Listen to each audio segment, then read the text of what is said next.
Well, here's the national average. What we got here is all of the recent major polls nationally.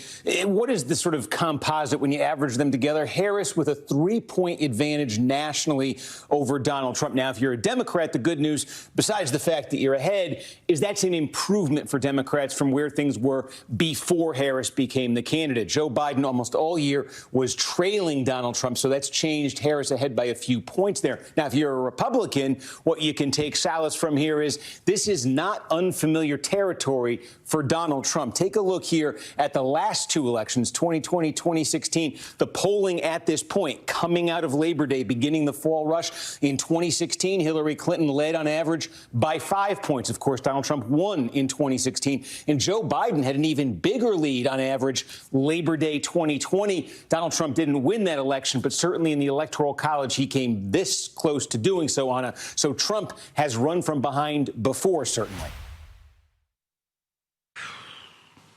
So, yeah, Trump's running behind according to the polls. We got Mark Mitchell on, and the question, first of all, I want Mark to explain what the term suppression poll means, and I want to ask him whether there's been any time in recent history where he's seen a more aggressive use of suppression polls than now. Hey, Mark, welcome back to the War Room, sir. Happy to be here. Yeah, suppression polls. It looks like there's a lot of them right now. So suppression poll is a poll that somebody puts out. They probably do some dirty tricks to it. And the idea is to drive a negative narrative. There's been a lot of really great examples, although I have to say, this year is giving 2020 a run for its money. But a really good example, not that long ago, Fairleigh Dickinson did a poll that showed that Harris was beating Trump nationally by 1 point. And then further in the poll, they asked a bunch of questions about gender and race on purpose to see if it impacted how people responded to the matchup question. And then it showed that Harris was leading by 7. And then immediately, The Hill took that headline, Harris +7 number, and ran with it as though that was the actual race. And there's no way. And another really great example that, yeah, go ahead. Hang on, let me just, for the audience, so they get the lingo down. I think that's called a push question. Oh, absolutely. Is that what they call that? Yeah, okay, so that's you do the initial... Where is the race? And then you ask a bunch of questions that are going to basically make it more favorable to whoever you're pimping.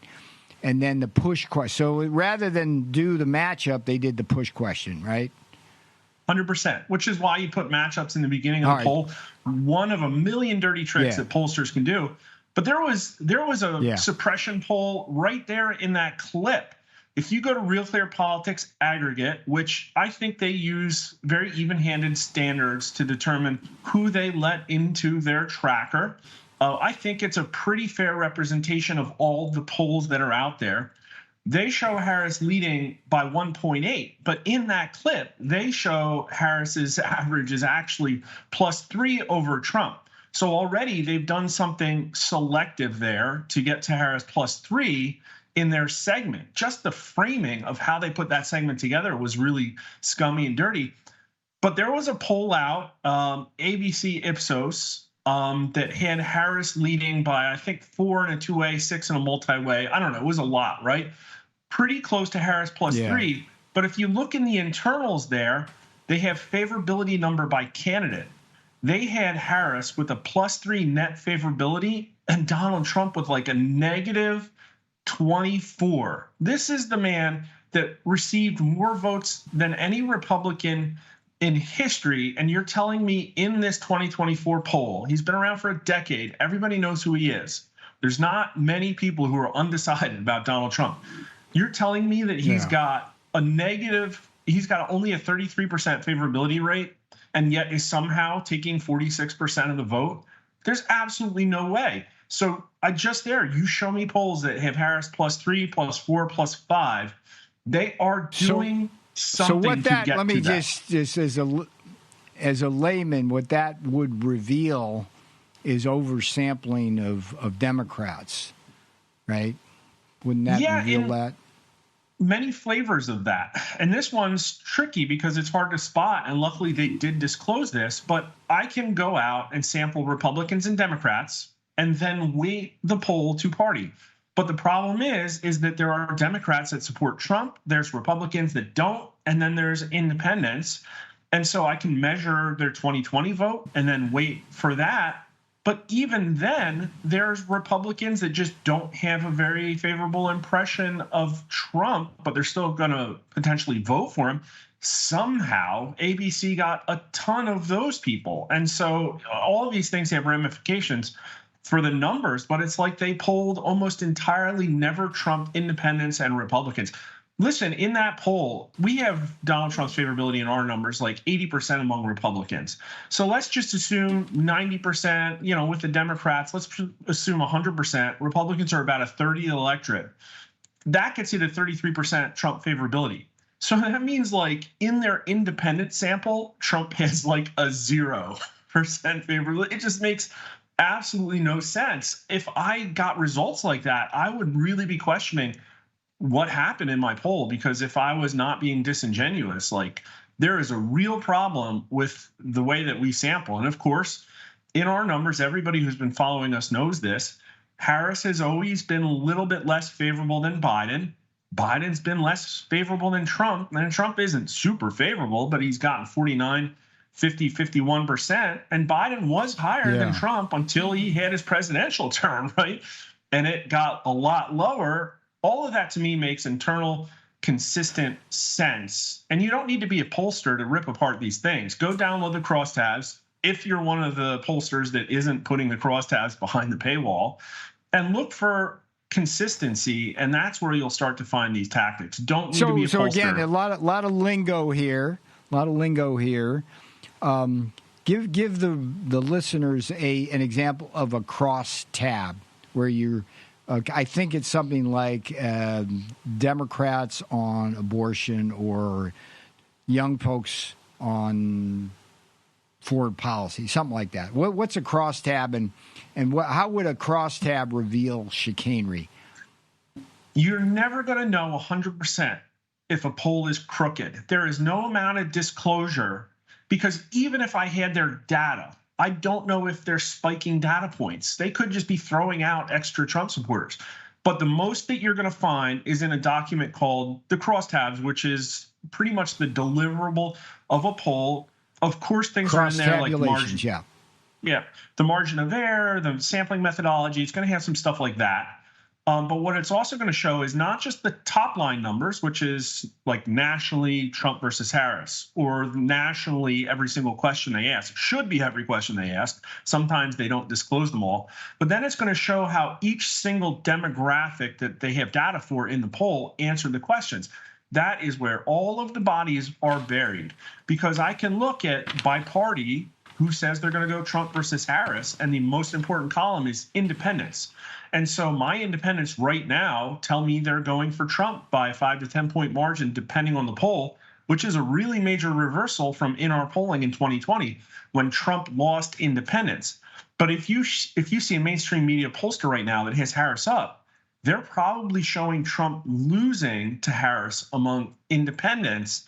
And that, to me, especially in the swing states, is going to be the key to this election and who's right and who's wrong. And in my opinion, if you're New York Times, it's really hard to get Trump-supporting independents to respond to your poll. I think that might be the key to what's happening here. But of course, also in our polling, the story, and again, maybe we're just out in right field and we're going to be totally wrong.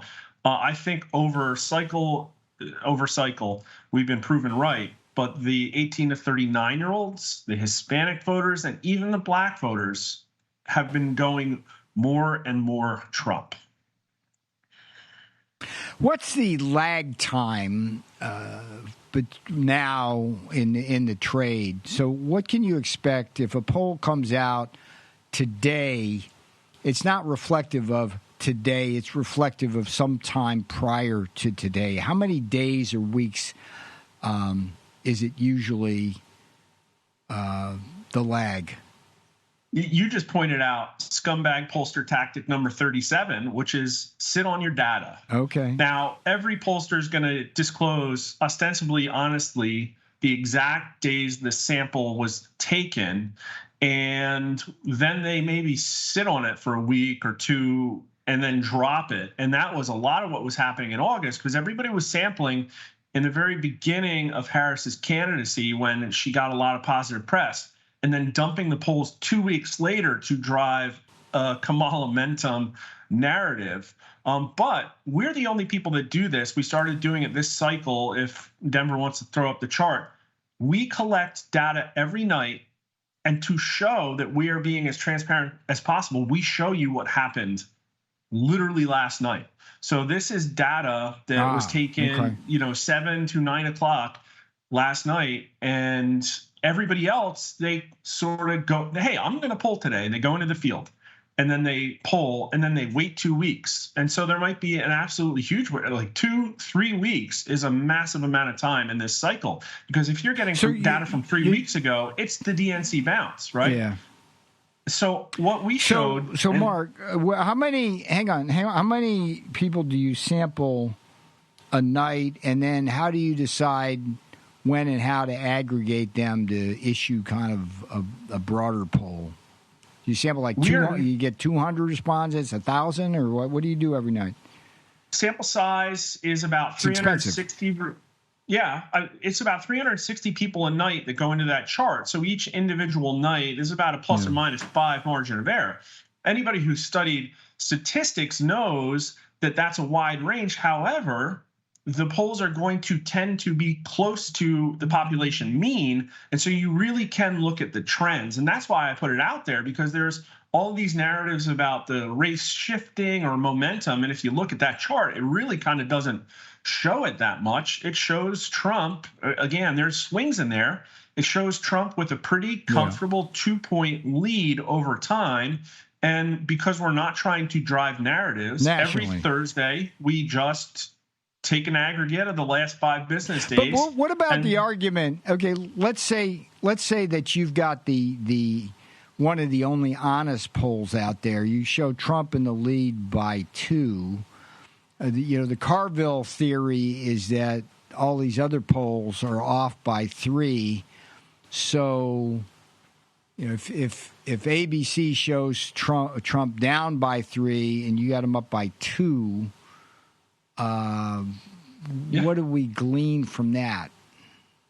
Yeah, look at the Real Clear Politics aggregate. It's Harris 1.8. I think based on what we saw across the industry in 2016 to 2020, I think it is reasonable to assume the entire mainstream polling industry leans about 3 points left and probably really didn't correct that. Okay. And if you add 3 points to negative 1.8, you get essentially exactly what I do, which is Trump winning nationally in the popular vote. I got it. I got it. Yeah. Yeah, he's never been there before, right? All right, brother, you keep doing what you're doing. How can the posse stay abreast of particularly of this daily poll? Where do you want them to go? Go to Twitter at Rasmussen_poll. I started posting about 2 months ago too, Mark_R_Mitchell. The conversation is happening on Twitter, and we have a lot of stuff about this race coming out. Just today, a lot of new polling about how Harris isn't going to be able to distance herself from the failures of the Biden administration. I think it's a pretty important story. So love to have you guys follow us. All right, man. Always a pleasure. Posse, check Mark Mitchell and his page out. It's a nightly adventure with Rasmussen.